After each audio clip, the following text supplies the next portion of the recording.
Estamos de volta com mais uma review de toque da revista Shonen Magazine, comentando aí seus principais destaques, algumas teorias aí sobre a popularidade das suas obras aí na revista. Mais uma vez falarei sobre duas edições, que será a edição de número 13 e a edição 14. Comentarei um pouquinho sobre os mangás que tiveram destaque nessas duas edições. Então fica aqui no vídeo porque tem muita coisa interessante pra gente poder analisar. Primeiramente, na edição 13 tivemos como capa o mangá Kuroya Medaka, começando seu novo arco. Já as páginas coloridas foram para o mangá Aonomiburu e para o Anoshima Umidesu. Já para a edição de número 14, o mangá que recebeu capa foi o Setokai, que inclusive falando mais informações sobre o seu anime. Mas também tivemos páginas coloridas para o Mokoshiroko no Yonkishi e para o Anoshima Umidesu, que também recebeu página colorida nas duas edições, né? Então foi duas páginas coloridas nas duas edições aí que foram lançados. Os mangás ausentes, primeiramente teve dois mangás que ficaram ausentes nas duas edições, sendo o Sentai da Shikaku e o Gachakuta, mas tiveram outros que ficaram ausentes ou em uma edição ou em outra, que foi o Kurakutsuki no Arginat, Hajime no Ippo e o Junjo Go. E o mangá Ahiru no Sora tá em hiato ainda, sem previsão de volta. Mas falando sobre os mangás ranqueados nas edições e nas duas edições, vamos comentar um pouquinho sobre cada um. Temos, por exemplo, o Idolatry, ele que lançou o capítulo 29 e 30 né, entre essas duas edições. É um mangá que vem tendo uma sequência bem baixa, então é um mangá que não vai durar muito tempo da revista. Não falando sobre cancelamento, né? Para você que não sabe, a edição 15 será o último capítulo do mangá nessa edição, mas não será cancelado, o mangá será transferido para uma outra revista. Eu vou comentar isso no próximo vídeo, mas já fique aí ligado sobre essa informação sobre Idolatry. Quem já viu a revista nessas edições deve estar sabendo para onde que a Idolatry vai, mas o mangá foi transferido, não é mais da Magazine. O Yomane Connect, ele é um mangá que recebe muitas posições baixas com muita frequência.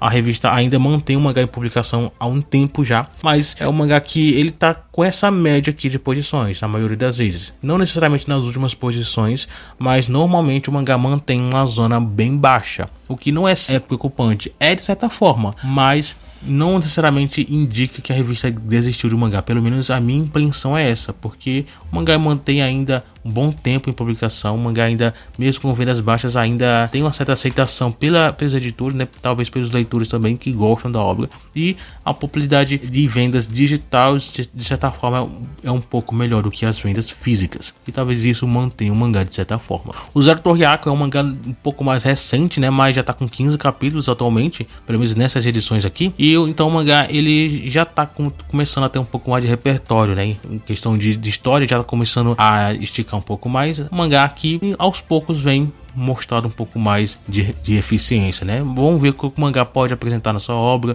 o que pode crescer ainda. Espero que o mangá consiga se estabilizar bem na revista e torço pelo seu sucesso. O volume 2, a capa já foi lançado, então espero que o mangá venda muito bem. O Yo-Yo Sensei é um mangá que mantém uma certa média em posições. Só para você ter uma ideia, o mangá ficou praticamente na mesma posição nas duas edições, né? Ele ficou na posição 12 na edição 13 e na edição 11 na edição seguinte, que é 14 no caso, né? Mas é um mangá que mantém essa média.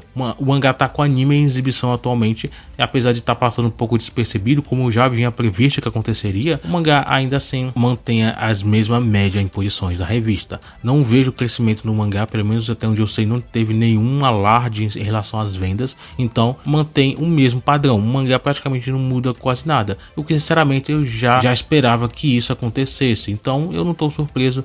Pra mim é a mesma coisa que eu já havia previsto. Então o Yo-Yo Sensei vai se manter nesse mesmo ritmo aparentemente. O mangá não mostra, pelo menos até então, que vai se encerrar em algum momento, e eu sinceramente não acredito no lançamento de uma segunda temporada, a não ser o estúdio em si já tenha planos antes de lançar a primeira temporada de fazer uma segunda. Então sim, existe essa possibilidade, mas estaremos de olho ainda, né? Yo-Yo Sensei de certa forma nunca foi um grande mangá, não vejo o mangá mudando disso em nenhum momento. Suruga Meteor, ele ficou em posições também perto de Yo-Yo Sensei, né? O mangá que mantém também essa média no meio da revista, não muda tanta coisa, o mangá não faz muita diferença, pelo menos ao meu ver, mas ainda mantém uma certa frequência aí em posições um pouco mais ou menos na revista. As vendas também não são lá grandes coisas, mas sinceramente eu não acredito que o mangá também vai crescer muito.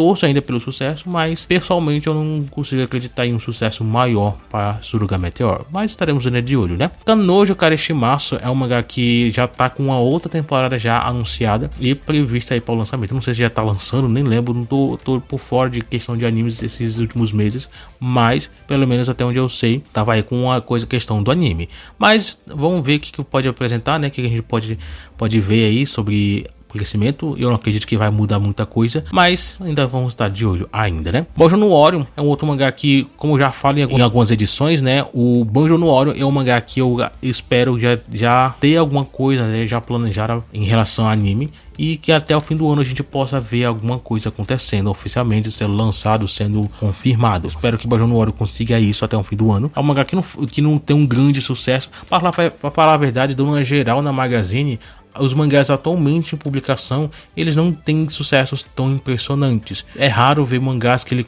consegue uma média de 50 mil para cima, até 40 mil aproximadamente. Os mangás que já conseguem essa média, ou estão pelo menos próximo, são mangás que já vêm de uma geração anterior, não desses que foram lançados nos últimos 2-3 anos agora. Então, se você vê um mangá que vem de média de 40 para cima, são mangás que são como o Shangri-La Frontier, Block, tem o próprio Kanojo Kareshimasu, Hajime no Ippo, e enfim, são esses mangás aqui. São mangás que já estão aí com bastante tempo em publicação na revista. Agora, mangás novos, que em média de 100 capítulos, 120, até menos que isso, eles não conseguem, não estão alcançando atualmente, pelo menos em vendas físicas, né? Eles não conseguem alcançar esses números. Eles estão em média, pelo menos o que mais vende, tem em média de 20, ou pouco mais de 20 mil. Não o próprio Gachakuta, que eu vejo muita gente elogiando, colocando até como um mangá de sucesso da nova geração. Eu não consigo ver ele como sendo realmente um mangá à altura de grandes sucessos. Existem muitos mangás que, voltando aqui da Shonen Jump, que vem construído aí um grande sucesso, como Kagurabachi, o Madano Ichi, são esses nomes aí.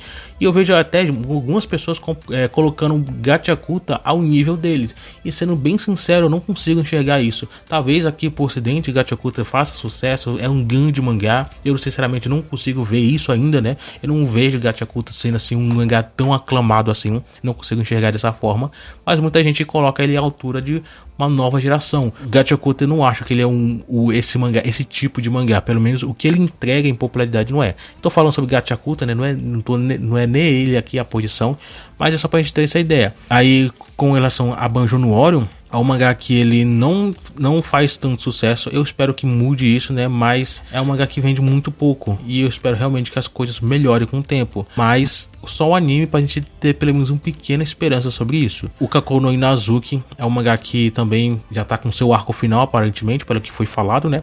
E vamos ver quantos capítulos ainda que o autor ele vai planejar para essa obra. O Bullock, ele mantém uma zona média a maioria das vezes, mas posições altas, né? Um mangá que faz sucesso. A mesma coisa com o Kushiro no Kishi, apesar de não ser o mesmo sucesso, o mangá ainda também tem os seus níveis aí de popularidade. O Dreamdriver Girl é um mangá que eu apostei muito no mangá de fazer sucesso, lógico, sempre no nível que a Magazine entrega, né? Porque, como eu já falei, a revista ela não entrega grande sucesso, e quando entrega não é algo tão grande. Então eu esperava que Dreamdriver Girl ele conseguisse alguma coisa, mas aparentemente ele tá aí, não diria tão ruim, porque o mangá ainda continua em publicação até agora. Eu esperava um pouco mais sobre o mangá. O Seitokai, ele mantém uma zona interessante, né? Agora com o anime já se encaminhando, ainda até onde eu sei, sem data de publicação, de lançamento. Tô esperando aí, né? Mas eu espero que a revista apoie ainda mais esse mangá e faça sucesso com ele. Talvez o mangá ele não faça tanto sucesso quanto esperado, mas eu ainda vou esperar algumas coisas. Eu vou esperar mais informações sair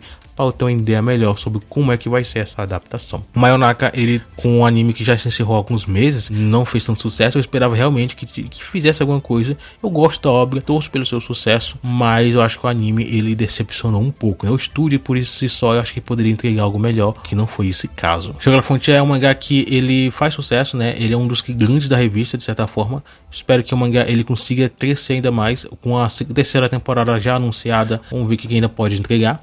Vamos ficar de olho sobre qualquer novidade que sair, né, sobre Shangri-La Frontier. Torço ainda pelo sucesso e de outros mangás aí. Alguns mangás que eu torço bastante na revista é mangás como o próprio Shangri-La Frontier, tem o Seitokai, Dreamdriver Girl, o Kanan-sama, né? Então a revista ela tem alguns mangás interessantes que eu gosto de certa forma, né? Alguns mais que outros que, enfim, eu nem chego perto, mas alguns mangás eu torço para que consiga fazer sucesso. Então eu tenho aí os meus favoritos na revista. Para a próxima edição, que é a edição de número 15, né, que inclusive vou fazer também mais uma vez, falar sobre duas edições, a edição 15 e 16, mas falando sobre a prévia da edição 15, o mangá Dream Job Girl ele vai ser a capa da revista, e a página colorida vai ser para o Banjo no Orion. Mas aí fica aqui no canal porque assim você vai entender um pouco mais sobre essas publicações e entre outras novidades. É isso, de qualquer forma, tô aí tentando ao máximo chegar à edição mais recente, né, porque tô atrasado a trazer algumas semanas, mas aos poucos a gente vai alcançando. É isso, de qualquer forma, deixa o seu like, eu fico por aqui e até o próximo vídeo.